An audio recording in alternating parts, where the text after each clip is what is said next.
Hey guys, Mackie here from Melee.co, and in this episode of the lab, I'm going to show you how to make Marth spam forward smash in 20XX version 4.06. So we've got Jigglypuff, which is me, versus CPU Marth, and we're going to go into a game on FD. You can do this on any stage, but we're going to go into FD. Now the first thing that we need to do is actually turn development mode on. So we're going to pause the game, and in this pause screen we press right on the D-pad to adjust these toggles up here. So we want 20XX on and develop on.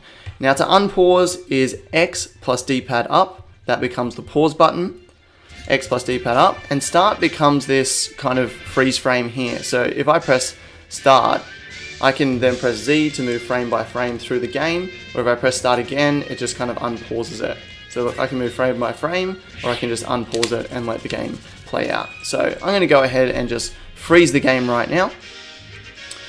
Now we're going to go into the replay options. So if we press down on the D-pad, and if we use our triggers, we can change between the characters. So player 1, which is the Jigglypuff, I don't want to control that right now, so I'm just going to put that as controlled by player 2. And for the Marth, which is player 3, I want that controlled by player 1, and type we've got to put in human. So now if I press down on the D-pad to hide this menu, and if I press start to unpause this, I now have control of the Marth, and you can see that the Jigglypuff is just standing there.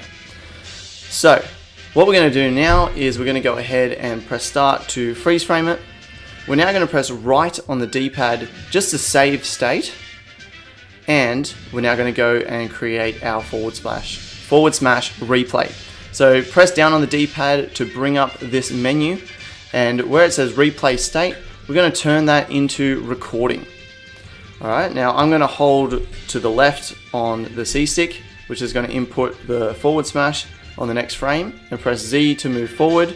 So we can see that Marth is now starting his forward smash animation. So while I'm doing this, I'm going to press Y and D-pad down, because that's going to bring up these action states up the top. So you can see that player 2 is in attack, which is Marth.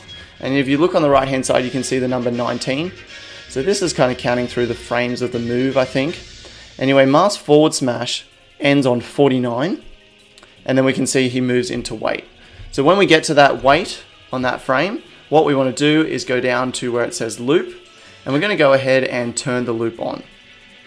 Alright, now we're going to change from the replay state from recording to playback, and we're going to press down on the D-pad to hide this. I'm going to press start to start it again, and now this is why we saved our state. So we go back to the save state, so we press left on the D-pad, and Marth will now forward smash forever.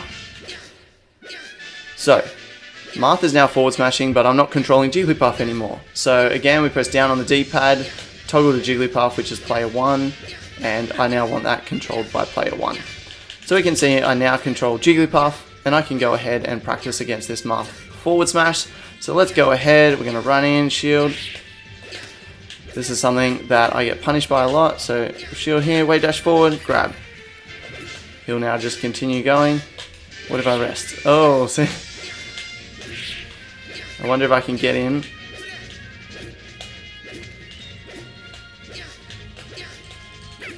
That was me trying to rest him. But this one's cool because even if Marth dies, right? Let's get Marth to die. Well, he's going to die now. When he respawns, he will just keep forward smashing again. Or you can just press left on the D-pad and you'll go back to the save state that you're at.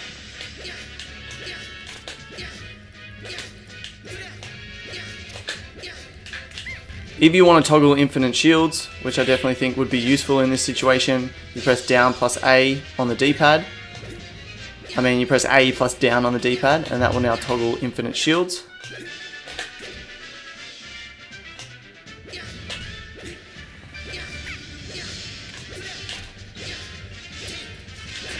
Another thing that I think for Jigglypuff players especially, or really for anyone that could be useful, is to set up Marth up tilting underneath the platform on maybe Battlefield or Yoshi's or something like that, and practice shield dropping and punishing that.